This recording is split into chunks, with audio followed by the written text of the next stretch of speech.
Bonsoir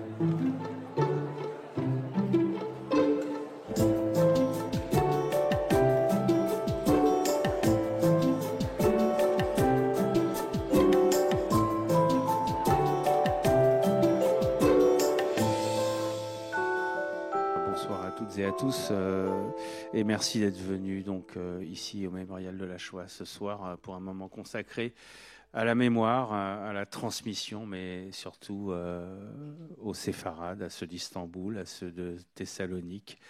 Et on va parler beaucoup, donc, comme le disait Pauline Dubuisson à l'instant, de judéo-espagnol. Alors pour commencer cette soirée débat, puisque j'espère qu'il y aura quand même beaucoup de questions de votre part, nous sommes heureux d'accueillir donc Léon Saltiel, entre autres, un homme aux multiples casquettes à l'ONU, à l'UNESCO, au Congrès juif mondial, mais aujourd'hui, c'est l'historien que nous recevons, l'historien spécialiste de la Shoah à Thessalonique, où vivait une communauté juive très importante, très singulière, et vous nous expliquerez en quoi cette communauté juive était si singulière.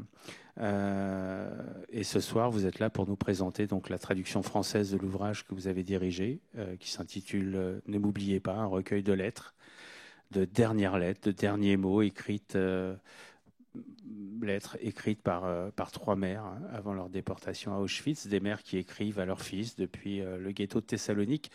Un ouvrage préfacé par Edgar Morin, lui-même originaire de Thessalonique et édité par De Noël. Des lettres maternelles écrites entre 1942 et 1943. Bonsoir Léon Saltiel. Bonsoir. Bonsoir. Alors, je ne vous cache pas qu'en lisant votre ouvrage, enfin, la compilation de ces lettres, beaucoup de questions émergent. On est face à un ouvrage qui est riche d'informations. C'est pas juste des lettres, c'est une sorte de description de la vie quotidienne à Thessalonique. C'est une sorte de récit de la vie juive à cette époque-là. C'est quelque chose qui manquait. On a, dans l'historiographie en tout cas, on connaît tous l'histoire des Juifs pendant la Seconde Guerre mondiale, mais la communauté juive de Thessalonique a ça de particulier, c'est qu'on ne savait pas grand-chose sur cette communauté, et votre ouvrage vient combler un certain nombre de manques historiques. Merci beaucoup. Toutes et à tous pour être ici ce soir, le mémorial, pour l'accueil. Ce n'est pas seulement un livre unique pour la vie en Salonique aussi durant la Shoah, mais je pense que c'est un livre très unique aussi pour l'histoire de la Shoah en général. Parce que cette lettre-là, moi, je ne suis pas l'auteur, moi, je suis l'éditeur. Parce que c'est trois mères qui écrivent. Alors, c'est une correspondance intime entre mère et fils durant la période du ghetto, jusqu'avant leur déportation. Alors, on sait comment cette femme pensait et réalisait les événements de ce temps-là durant les événements. Ça veut dire que c'est un témoignage d'un témoin qui vit les événements. Ce n'est pas un livre qui est écrit après les événements. Ce n'est pas d'un survivant rescapé de la Shoah qui a écrit ses mémoires après la guerre. On voit comment elle sentit tout durant les événements. Alors pour ça, pour moi, c'est très unique parce que moi, j'ai fait une thèse de doctorat à l'Université de Salonique. Je suis originaire de Salonique, j'ai grandi là-bas. On parle souvent d'un pourcentage de 96% des Juifs de Salonique qui étaient exterminés durant la Shoah. Peut-être le plus grand chiffre, pourcentage en Europe. Alors moi, je me demandais pourquoi. Pourquoi tellement grand pourcentage, 96%.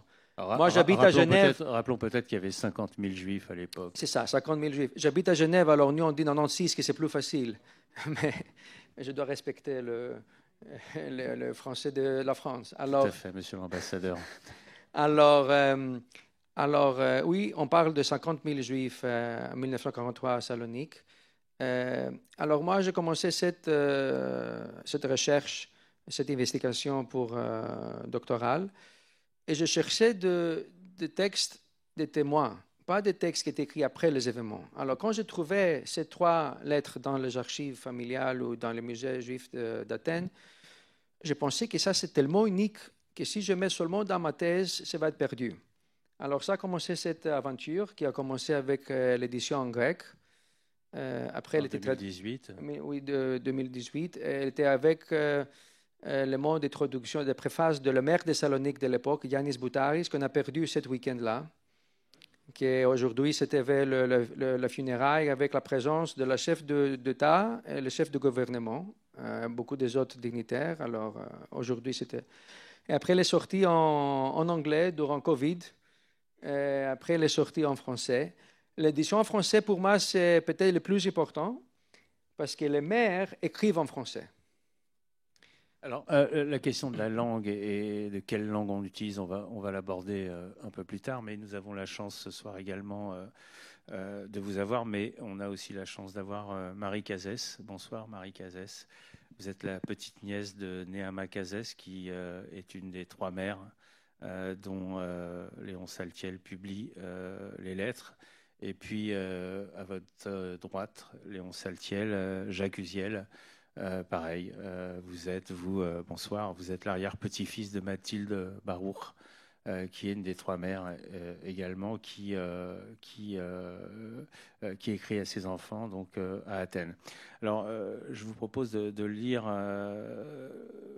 un certain nombre d'extraits qu'on va diviser en 2. Il y a la première partie où on est encore dans la description de la vie juive à Thessalonique. Et puis la deuxième partie, ça sera l'urgence. L'urgence parce que les ghettos, enfin le ghetto, et puis les lois anti-juives et la déportation. Donc je vous propose d'entendre Marie Cazès lire des extraits de lettres de sa grande tante.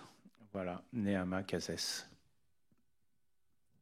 Je ne sais pas si j'ai besoin du micro. Vendredi 29 janvier 43. Mon bien-aimé Maurice, hier soir je t'ai vu en rêve de bonne humeur, en train de faire des rosquitas, hijo de la madre. Quand serons-nous de nouveau ensemble pour te faire de bonnes choses? Mercredi 3 février 43. Dimanche, nous avons retenu Gina à dîner avec nous. Le menu était un peu plus choisi que d'ordinaire. Un peu de sasan avec des prunes, le pastellico de pommes de terre que je t'ai écrit vendredi et une salade. Au dessert, pour la première fois depuis la guerre, des pommes fériques à 1500 loques, une dizaine en son honneur.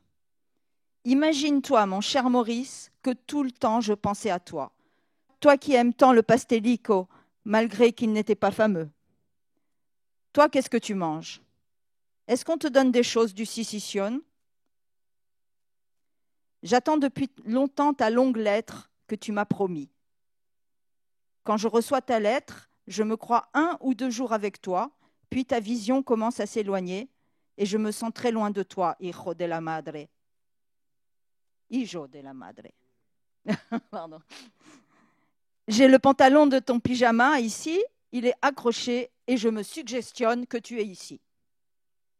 Dimanche 7 février. Hier soir, je t'ai vu en rêve avec le veston café qui me plaît beaucoup et tu étais très content. Je me suis levé de bonne humeur. Hijo de la madre. Pourquoi cet imbécile d'avocat ne te paie pas? Il ne faut pas laisser passer le 1er du mois quand c'est le moment de la paye, car après, il croit que c'est Jérémie. Ce soir, Berthaud et le voisin sont en train de discuter les lois du mariage. Ils pensent le détraquer avec ses idées contraires. Si tu étais toi aussi, vous l'auriez envoyé à l'asile de fous, et surtout Berthaud, qui rit aux éclats de le voir se démener. Samedi 20 février. Hier, j'ai reçu ta dépêche que vous vous portez bien et qui m'a ranimée, car il sera impossible de vous décrire par quelle transe j'ai passé.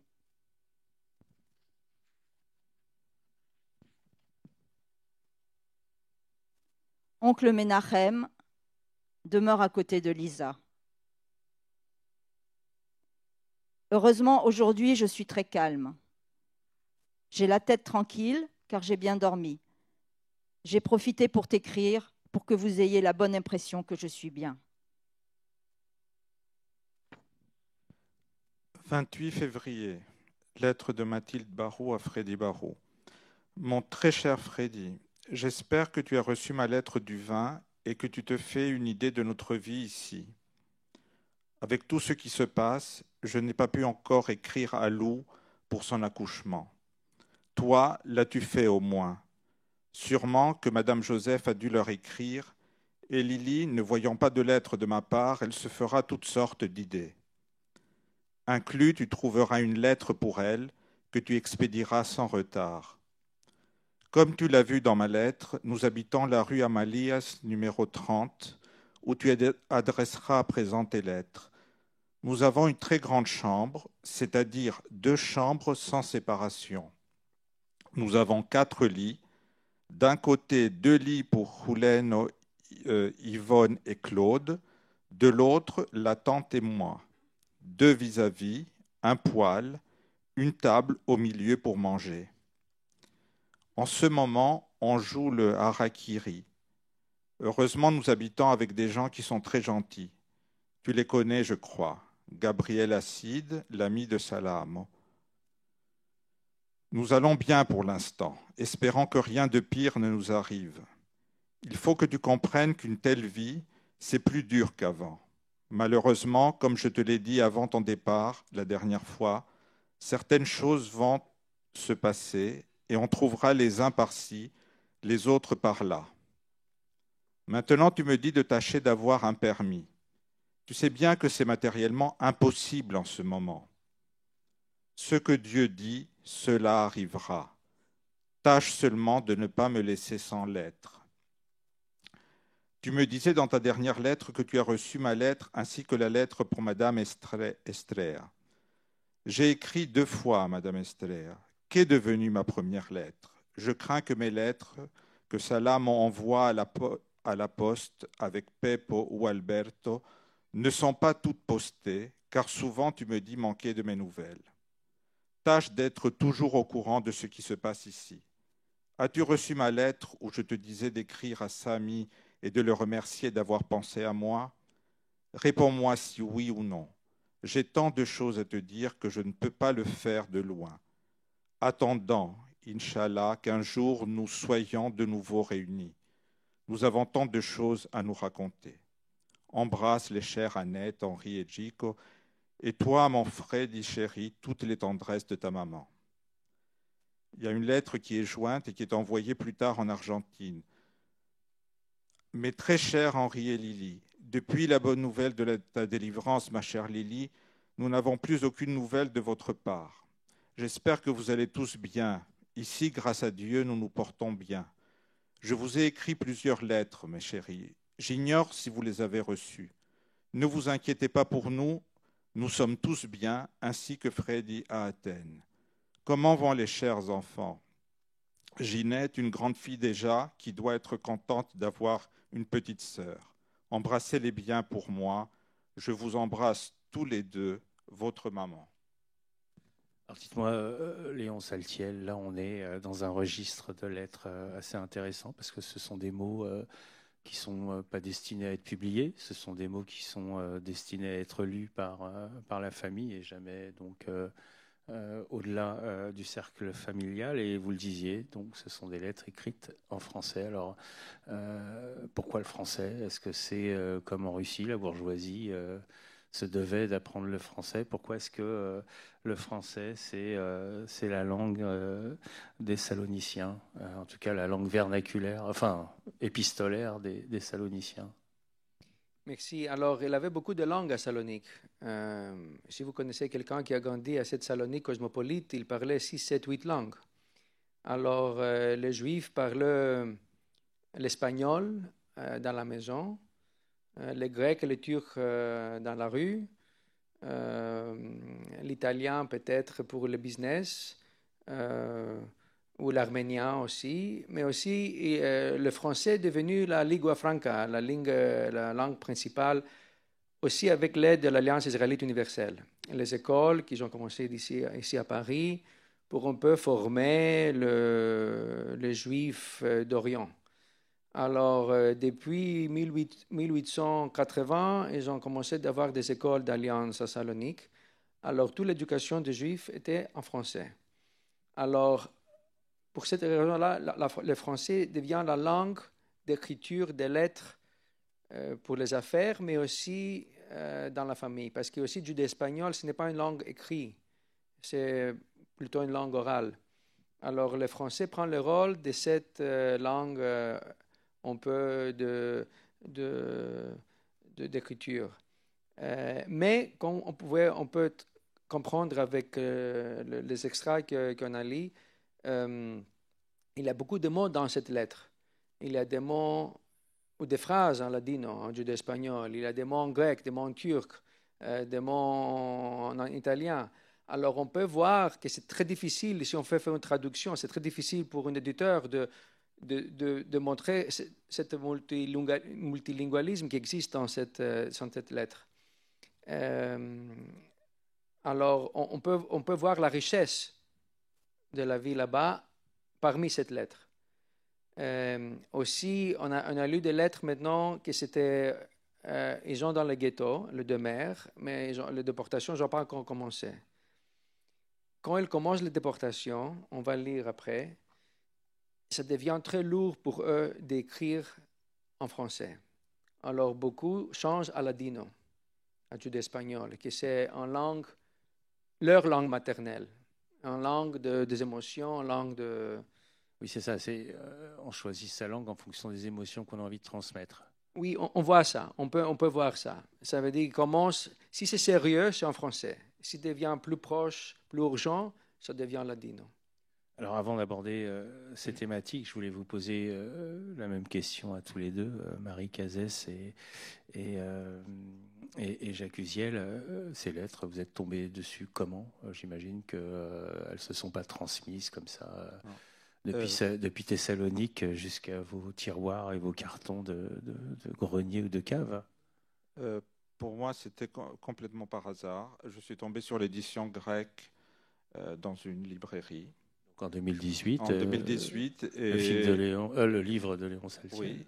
Et le sujet m'a intéressé, donc j'ai acheté le livre sans savoir qui étaient les maires qui avaient écrit ces lettres. Et je me suis rapidement... voilà, quand j'ai vu le nom de Mathilde Barou, là j'ai évidemment été très, très ému. J'en ai informé ma mère, ma tante à Paris, voilà. Et après, on a pris contact avec Léon et on lui a donné plus de photos, des lettres, un télégramme aussi, et voilà. Et puis, on a œuvré pour l'édition française. Alors, j'imagine que c'est un choc. Oui, vous achetez un ouvrage et vous découvrez dans cet ouvrage les lettres. C'est un choc, en effet, oui. C'est un choc, mais je remercie Léon d'avoir fait ce travail parce que sinon, on n'aurait jamais su que ces lettres existaient. Et vous, Marie Cazès, comment êtes-vous tombée sur ces lettres? En fait, moi, je les avais avant. Maurice, qui est donc le fils de Néama, qui était donc le cousin germain de mon père, venait souvent à Paris et lui avait donné les lettres, enfin des photocopies des lettres, avant de mourir, dans les années 90, et mon père les avait gardées précieusement dans un tiroir et m'avait dit tiens, il y a cette lettre-là, il faudra que tu les lises. Et il les a données en même temps au musée juif d'Athènes. Anonymement, je crois, à l'origine d'ailleurs, sans donner son nom à lui. Voilà. Et pour parler un peu des histoires de ce livre, moi, il avait ici au mémorial une exposition sur la Shoah à Thessalonique. Je pense qu'il avait 7-8 ans peut-être. Non, c'était avant Covid. Alors moi, ils m'ont demandé d'être le... 2013. Alors, ils m'ont demandé d'être le commissariat scientifique de cette exposition. Alors, j'ai travaillé un peu pour éditer les textes, pour trouver des photos. Alors, j'arrive ici pour voir l'exposition et je vois quelques lettres, copies des lettres dans l'exposition. Et la madame je travaillais avec, elle dit oui, on a demandé les musées juifs d'Athènes et de Salonique et c'est cette lettre que nous avons envoyée. Alors, ok, c'est intéressant parce que je vois les dates. Les dates, c'était durant la déportation, ce n'était pas des lettres avant la guerre ou après la guerre. C'est très bizarre de trouver des lettres de ce temps-là. Alors, je crie au musée, je dis, vous pouvez m'envoyer cette copie que vous avez envoyée à Paris pour que je peux lire plus attentivement. Ils m'ont demandé, laquelle tu veux? On a beaucoup. On a 50 lettres, et tous. Alors, c'était 50, c'était 30 à l'époque, on a trouvé encore des lettres, on a trouvé encore, j'ai trouvé une autre famille. Alors, petit à petit, je trouvais que c'était une trésor de lettres écrit durant cet événement avec beaucoup d'informations dedans pour les voisins, pour la maladie des jours d'époque, pour la nourriture, pour l'esprit de la communauté, pour les mesures antisémites, pour tout, des questions qu'on ne pouvait jamais avoir avec les témoins aussi après la guerre, parce que c'est tout écrit durant les événements. Pour nous, les historiens, c'est une question importante, c'est qu'est-ce que savaient les Juifs à cette époque-là? Ils savaient qu'Auschwitz existait, ils savaient que les porte-avions, c'est les morts. Alors, avec cette lettre... Justement, vous allez trop vite. Oui, mais, mais on a des réponses. On a des réponses. Et c'est vrai que quand on lit ces lettres, on a des informations sur effectivement ce que savaient les Juifs à l'époque, parce que ça, on n'en sait rien. Alors, on a des oui-dire, mais il n'y avait pas de radio, il n'y avait pas de télé, il n'y avait pas Internet, il n'y avait pas tout ça. Donc, ces lettres, elles sont assez intéressantes parce qu'effectivement, c'est une sorte de journal d'information quasiment au quotidien s'agissant de la condition des Juifs de Thessalonique. Et c'est un document extrêmement rare parce que les historiens n'ont pas ce type de document et les informations encore moins. Donc là, on est vraiment au cœur de ce qui se passe dans chaque famille juive de Thessalonique. Oui, il y a une famille Saltiel aussi que ce n'est pas ma famille.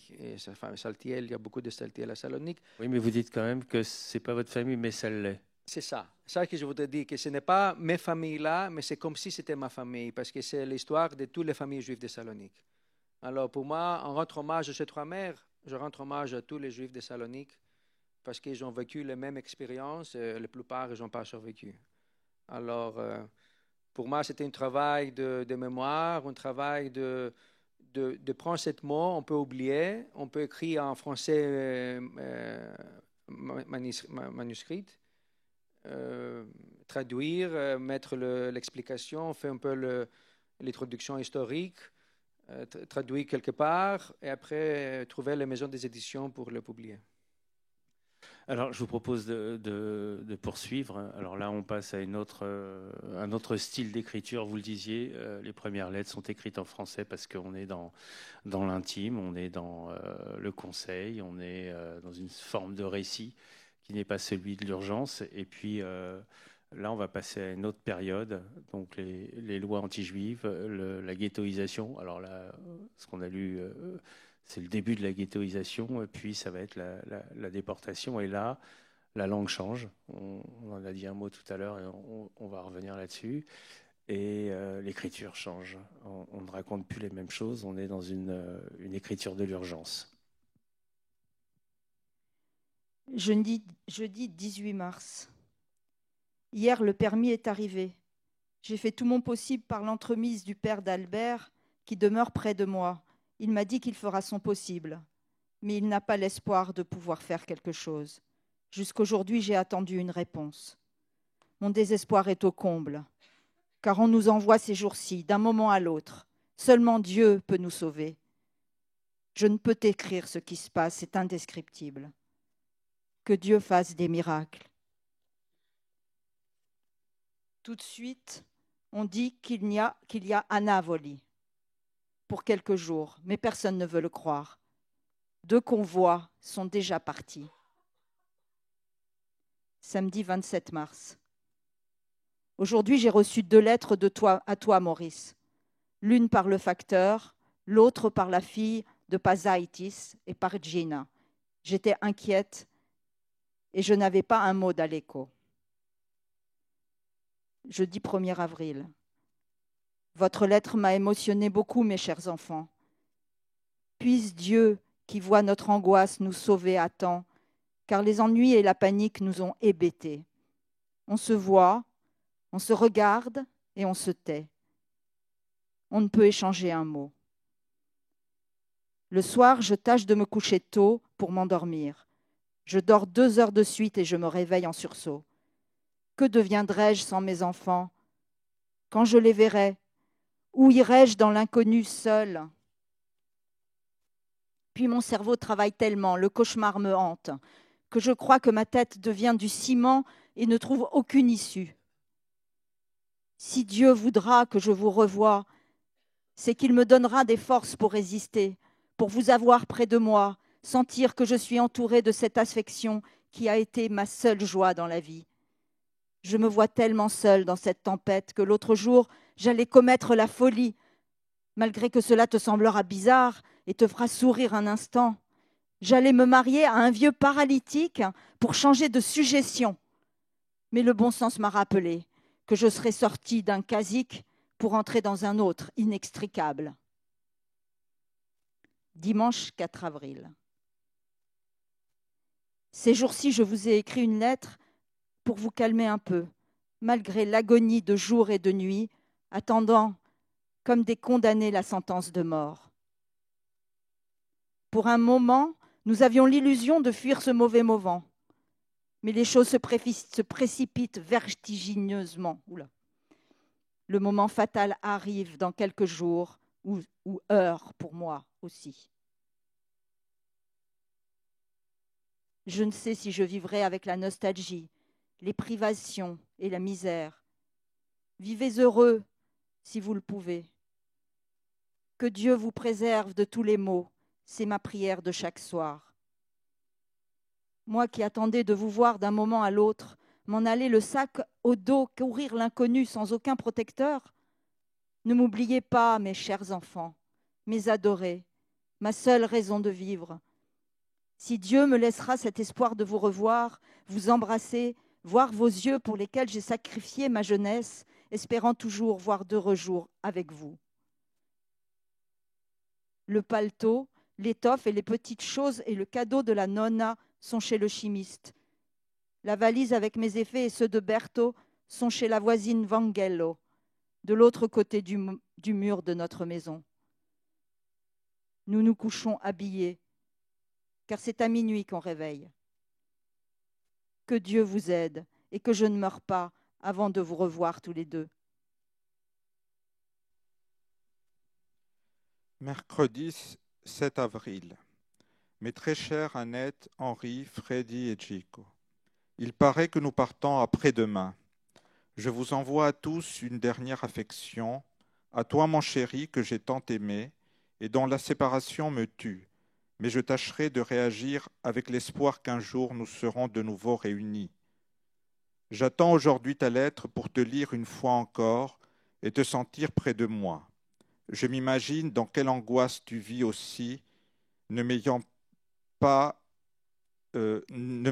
près de toi, mais c'était écrit ainsi. Aujourd'hui, nous sommes en plein préparatif en fait de nourriture. On ne sait plus quoi faire, comment porter ce fardeau. Avec tout le malheur qui nous arrive, nous sommes souvent en larmes. Avant que j'aie pu finir ma lettre, le facteur vient de m'apporter ta chère lettre. J'avais déjà perdu tout espoir car il était déjà midi passé. J'ai lu ta lettre, mon Freddy chéri, et je me repens amèrement de t'avoir fait du chagrin. J'étais ce jour-là si nerveuse, si désespérée, que je m'en suis prise à toi.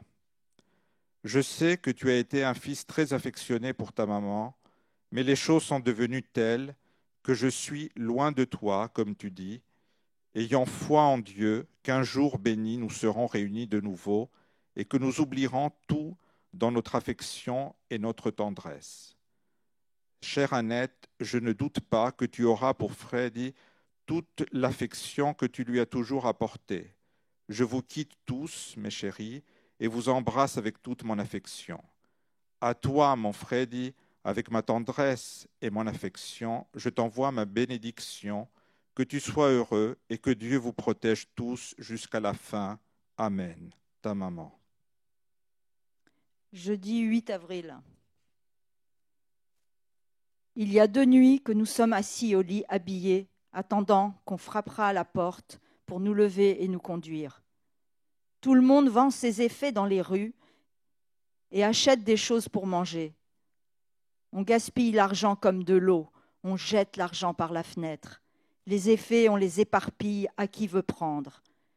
Les pleurs, les gémissements, les tragédies ne peuvent se décrire. Hier soir, on nous avait prévenu que nous serions partis ce matin. Maintenant, on ne sait quel jour de cette semaine, si ce n'est pas demain. La nuit, je ne dors pas, et je n'ai que la pensée vers vous, que ce mauvais vent ne souffle pas chez vous aussi.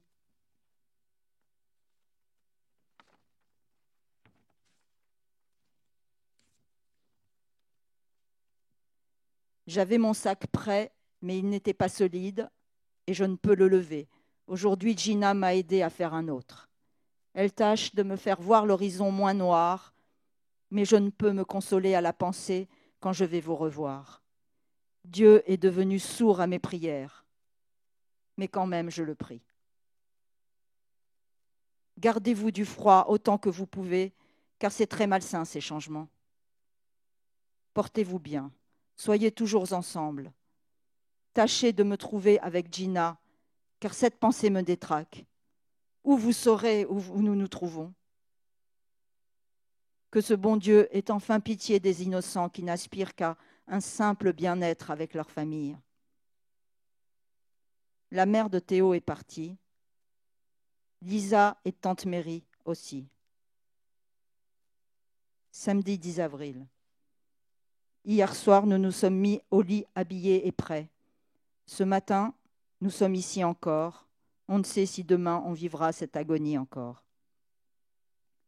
Hier, il a plu beaucoup. Aujourd'hui, il fait très froid. Le vent souffle avec violence et il neige un peu. Est-ce que Alec a un travail ? Qu'il se garde beaucoup du changement du temps, surtout ces jours-ci qu'il pleut. Que Dieu nous aide et nous réunisse le plus tôt, sains et saufs. Je vous embrasse de toute mon âme, mes chers enfants, et que Dieu vous préserve. Votre mère, Néama. Samedi 10 avril, ta si affectueuse lettre d'aujourd'hui m'a fait verser des torrents de larmes. J'ai des moments de défaillance, mon chéri, et des moments d'espoir que je pourrai de nouveau te voir et être près de toi. Toi qui es ma seule raison de vivre. Je pense souvent à nos chers Lily et Henri que cette nouvelle va affoler.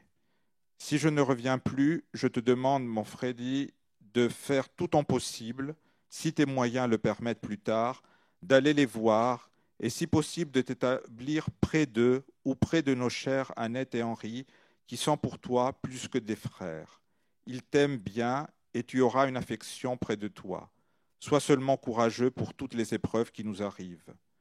Nous sommes encore ici pour 2-3 jours peut-être.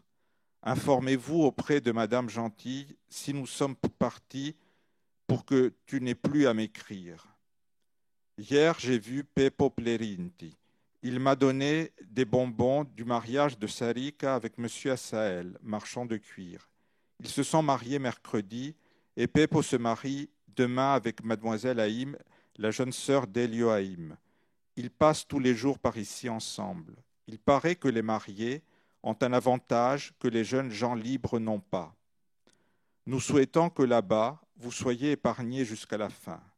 Si, dans le cas contraire, ces choses vous arrivent comme ici, toi, ma chère Annette, tu tâcheras de lui donner comme compagne une jeune fille qui soit digne de lui, avec toute ma bénédiction de mère.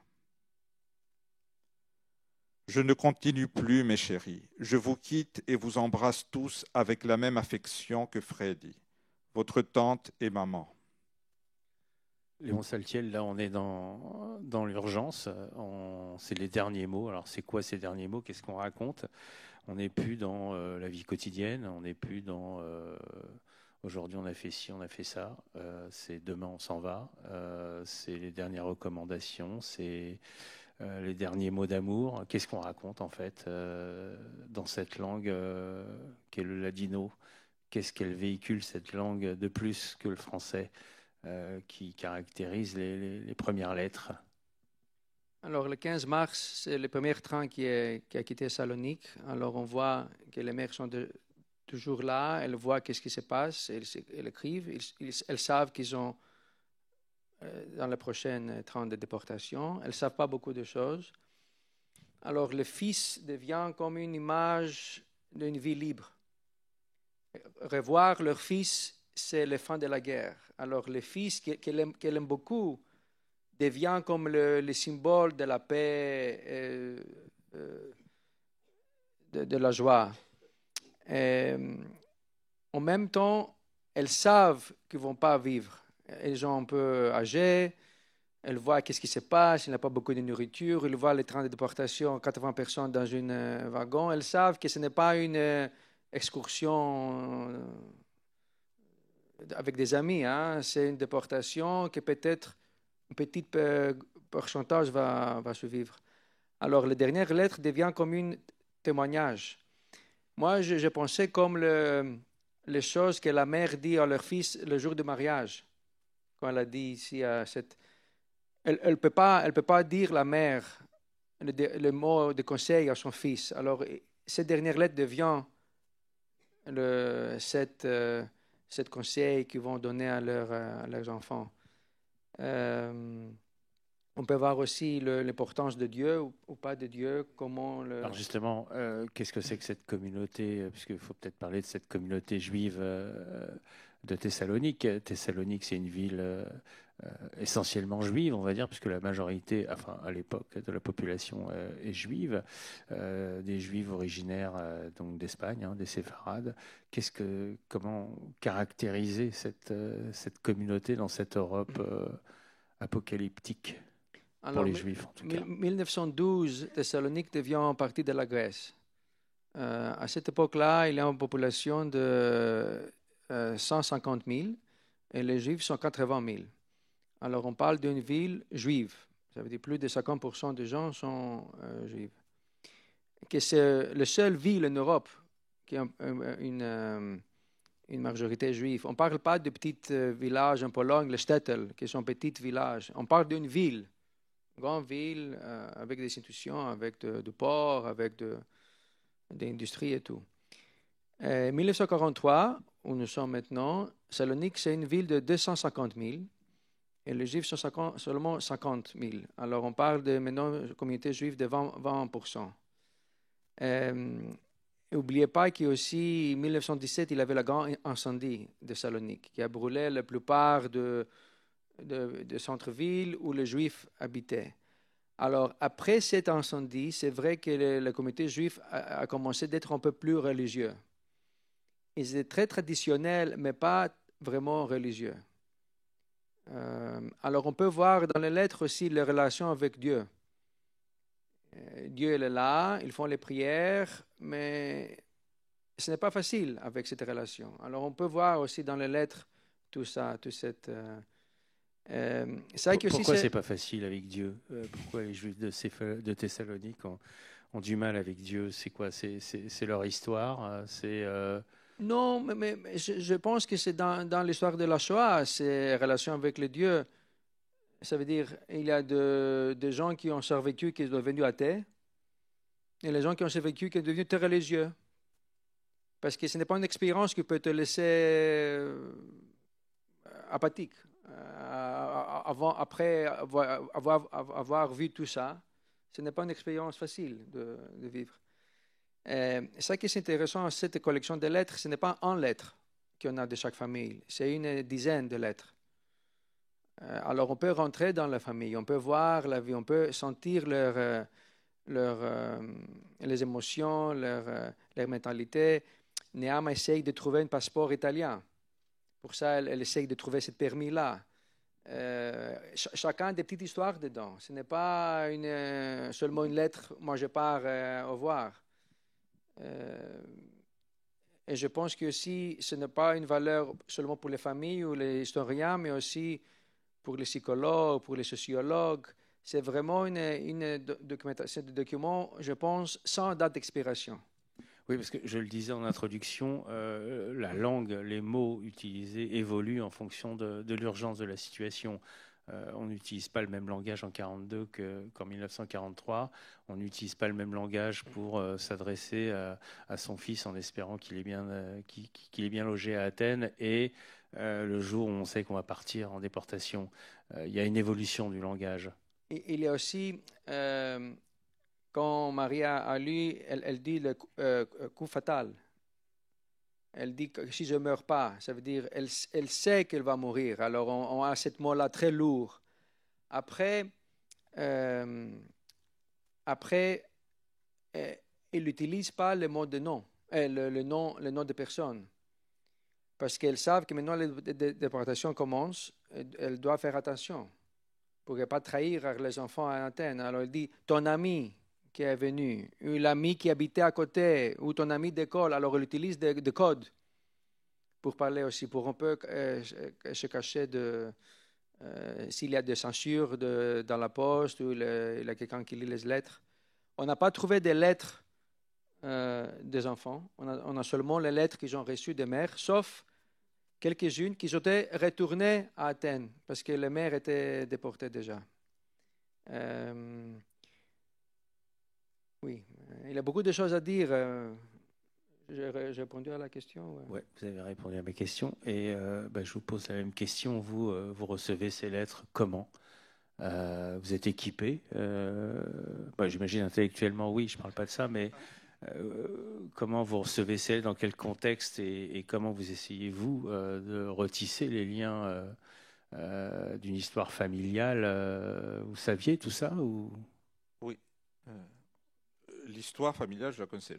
Je n'avais pas connaissance des lettres, mais l'histoire, bien sûr, je la connais, puisque j'ai très bien connu ma grand-mère, Lily, qui était la sœur du récipiendaire de ces lettres, de Freddy. Donc, elle a vécu jusqu'à sa 100e année, donc je l'ai connue longtemps. Et même si elle n'en parlait pas beaucoup de cette période-là, je connaissais l'histoire de la famille. Donc, l'histoire n'est pas une surprise. Ce qui était une surprise, c'est les lettres. Et donc, voilà.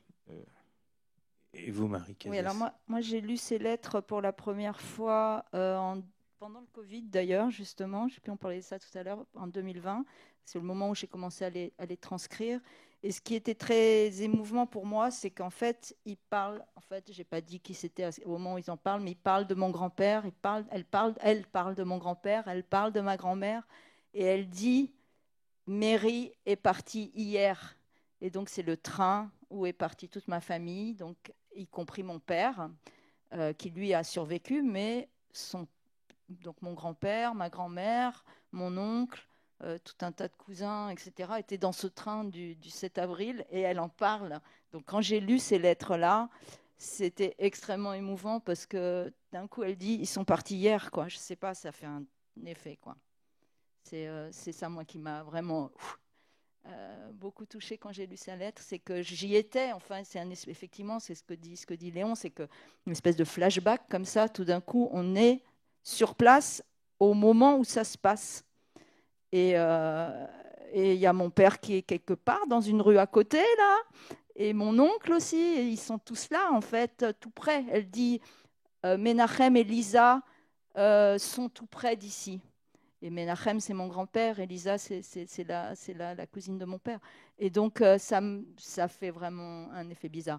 Maurice Cazès, après, lui, il a survécu puisqu'il était à Athènes, et donc lui, je l'ai connu après-guerre. Donc, il y a tout ce truc de retrouver ces gens qui ne sont plus et ceux qui sont encore là, enfin, qui étaient encore là à une époque, quoi. Il y a beaucoup de choses, excusez-moi, il y a beaucoup de choses à expliquer. J'essaie de faire ça à l'introduction. Salonique, c'est sous l'occupation allemande. Athènes, c'est sous l'occupation italienne. Pour ça, vous voyez cette différence entre le même pays, Salonique et Athènes. Il y a beaucoup de choses à expliquer, mais on n'a pas beaucoup de temps. Excusez-moi pour la... Non, ça me faisait penser au travail de Léon Poliakov, l'historien, qui finalement, du côté de Grenoble, va documenter, va faire de l'histoire du quotidien. Ça va être un archiviste du quotidien. Et quand on lit ses lettres que vous avez compilées, Léon Saltiel, on a vraiment le sentiment de ce travail d'historien, enfin de compilation de documents d'histoire du présent. Et c'est quand j'ai pensé à cette idée de faire un livre, j'ai trouvé 3 mères qui écrivent dans la même ville, le même temps, à leur fils. Alors c'est très rare de trouver des lettres. De trouver des lettres de mère au fils et de 3 mères, c'est exceptionnel. Alors c'est vrai que j'ai trouvé des autres lettres en faisant des recherches, mais c'était de frères et sœurs, une femme à son mari, mais ce n'est pas le même esprit, parce qu'ici on voit toutes ces tragédies de la Shoah parmi les yeux d'une mère qui aime son fils. Alors ça, c'est qui change tout et donne encore une dimension dramatique à cet ouvrage. Comme le temps passe très vite, je me dis bien qu'il y a des questions dans l'assistance, donc n'hésitez pas à poser des questions. Il nous reste 10 minutes pour débattre avec...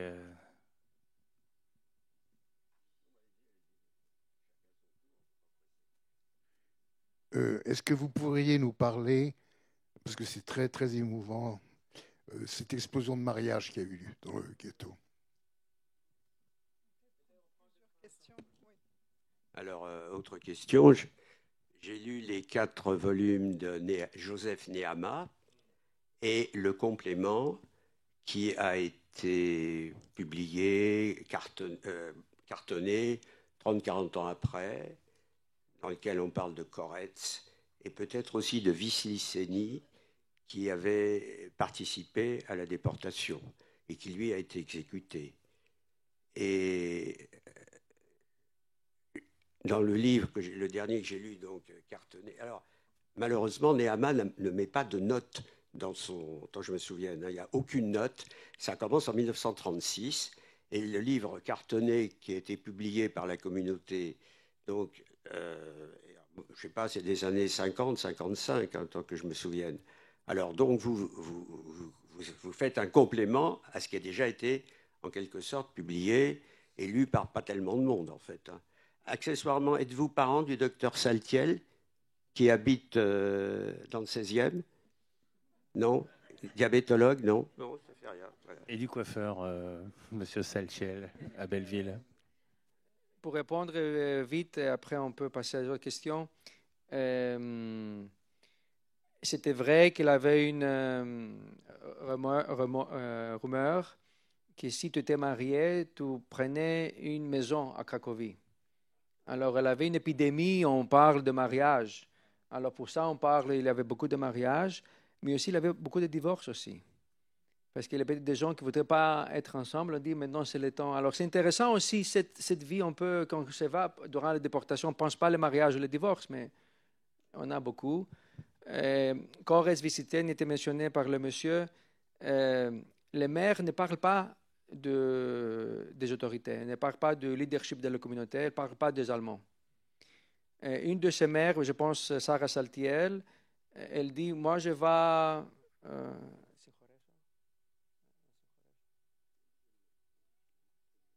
je vais pardonner aussi notre ennemi. Elle dit ça. Mais elle ne parle pas de responsabilité, elle ne parle pas des Allemands. C'est très intéressant aussi de voir comment elles vivent tout ça.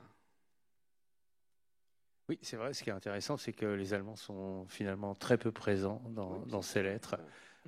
Bon, on les sent, hein, on sent la tension, on comprend le contexte, mais c'est vrai que c'est les grands absents de ces lettres. Je pense que l'extrait que vous avez lu, elle parle c'est écrit comme ça. Cette notion de kismet, de destin. Alors, je pense qu'ils ont une approche très destin. Cette kismet. On va à l'essentiel. Ouais. C'était... Je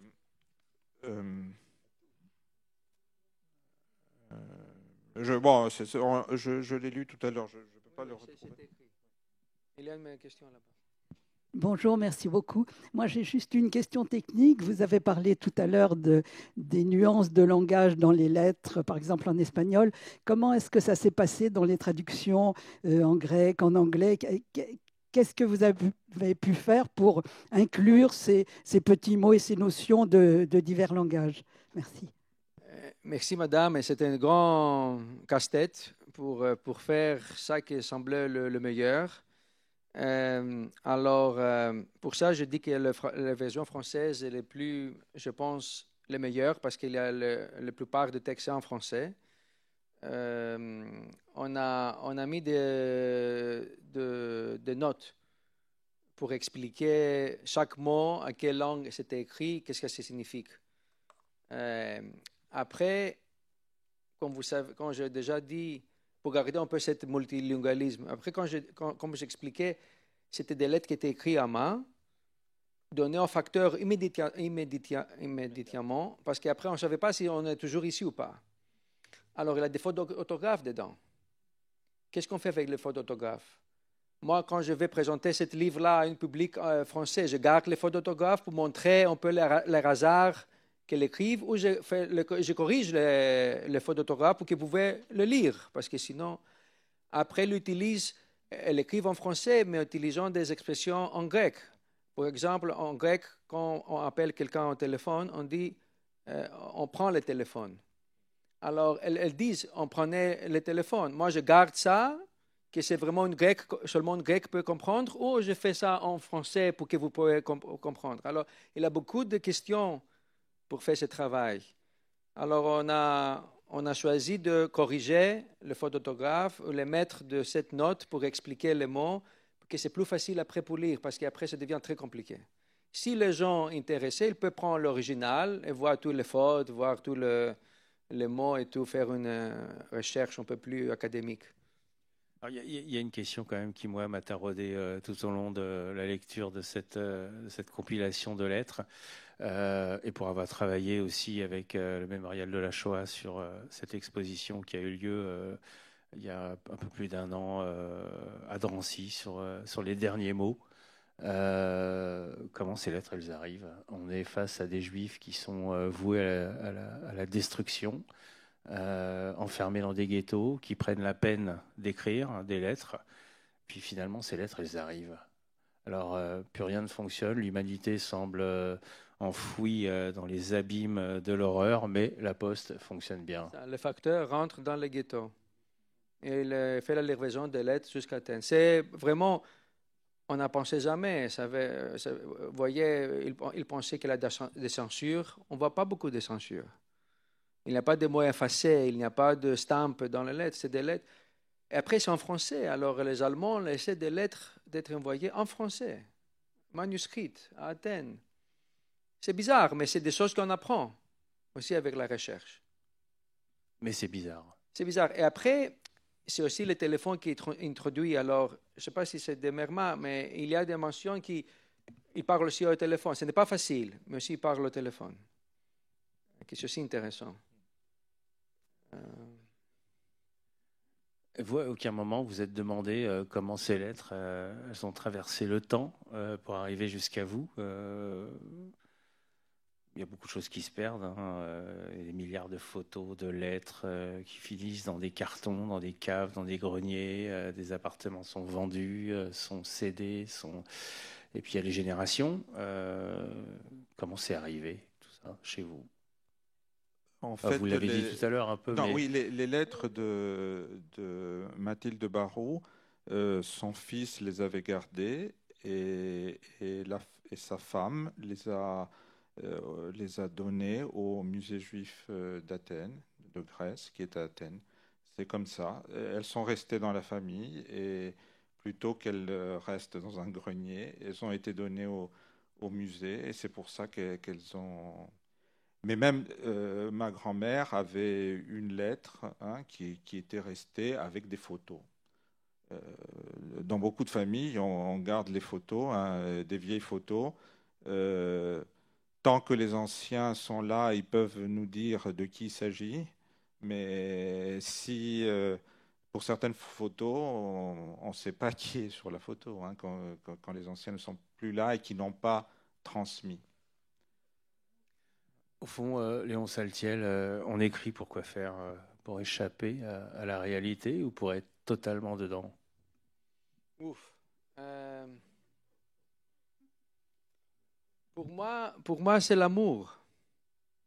Pour moi, cet esprit, ça veut dire, pour moi, c'est l'amour de... Moi, je ne suis pas mère, mais il y a peut-être beaucoup de mères parmi vous.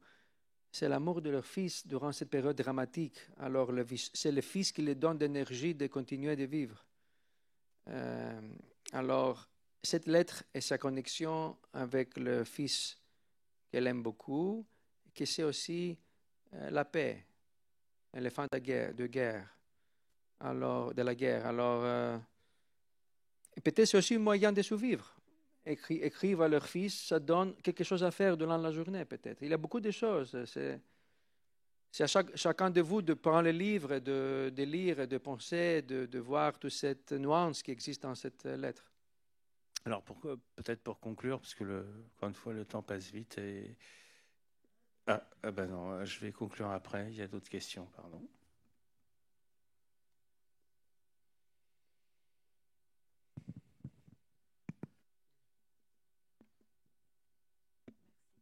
J'aurais voulu savoir, les fils donc sont à Athènes. Est-ce qu'ils y étaient depuis longtemps ou est-ce qu'ils sont partis récemment à cause de la situation ou... Il y a un peu de tout. Ça veut dire, il y a un fils qui habitait à Athènes avant la guerre. Il y a des fils qui déménagent durant la guerre, avant la déportation. Et à la cas de Neama Kazès, elle a deux fils. Un de ceux deux, il quitte Salonique durant l'écriture des lettres.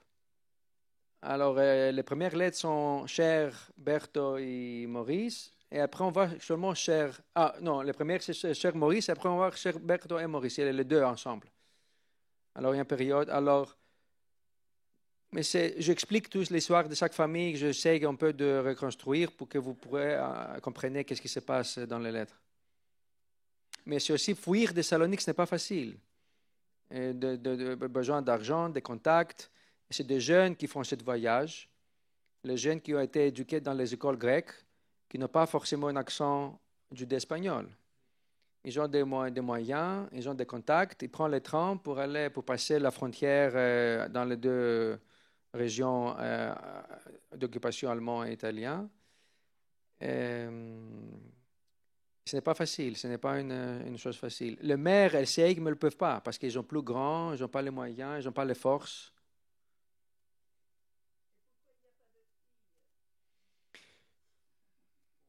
Ça, c'est la biologie. Dans le cas de Mathilde Barou, sa fille était mariée et partie en Argentine, donc elle ne risquait pas grand-chose par rapport à son frère.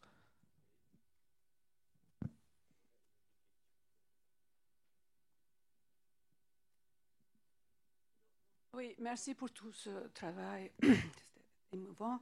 Je voulais savoir, indépendamment d'Athènes et Salonique, il y a aussi la petite ville de Didymoteichon, oui, d'où sont partis aussi. Est-ce qu'il y a un travail similaire au vôtre qui a démarré sur cette ville que j'ai vu il n'y a pas longtemps? Il n'y a absolument rien dans la ville, il n'y a qu'un petit monument caché dans les bâtiments.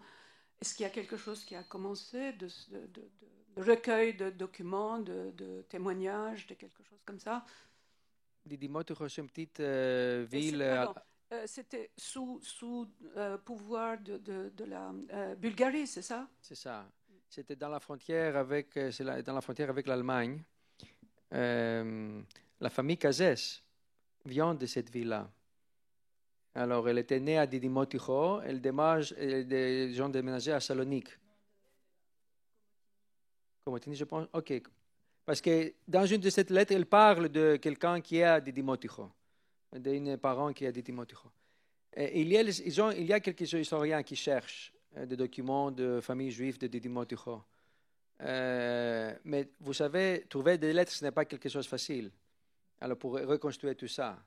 Alors, moi, je seulement pouvais faire ça parce que je trouvais les lettres, que c'était vraiment une expérience par hasard. Alors, il n'y a pas beaucoup de cette collection de lettres. Mais il y a des historiens qui écrivent un peu l'histoire de cette... pas en français peut-être, mais en grec, bien sûr, et peut-être en anglais. En 1958, 13 ans après les événements, le responsable de la déportation des Juifs est revenu à Salonique.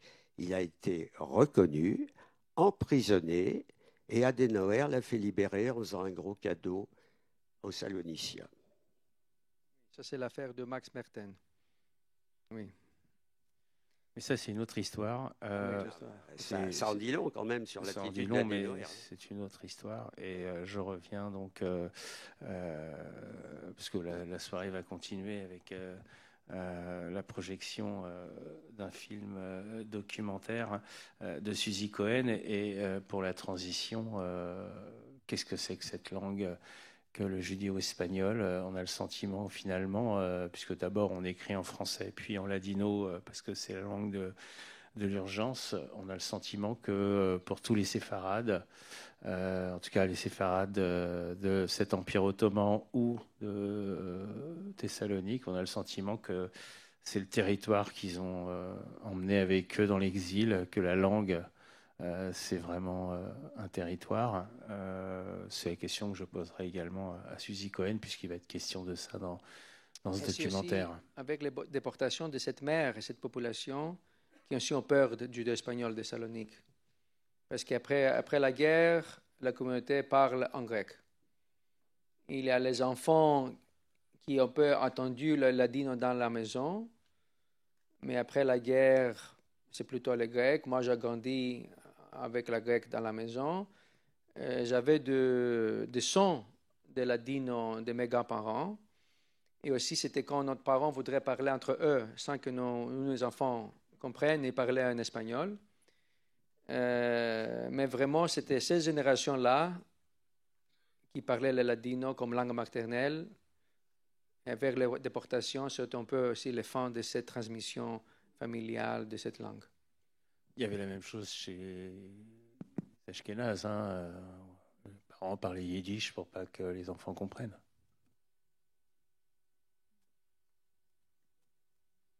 Ça n'appelle pas de réponse forcément. En tout cas, merci à tous les trois. Merci beaucoup. Je rappelle donc le titre de l'ouvrage que vous avez dirigé. Ne m'oubliez pas. Je mets mes lunettes. Et donc, dernière lettre des lettres de Neama qu'elle a lues. Voilà, avant Auschwitz, Salonique, 1942-1943. C'est chez De Noël et c'est formidable, donc n'hésitez pas. Et vous allez pouvoir en trouver des exemplaires ici. Voilà. On fait une petite pause, un petit entracte, 5-10 minutes, voilà, et on se retrouve donc dans 5-10 minutes avec Suzy Cohen. Voilà. Merci beaucoup.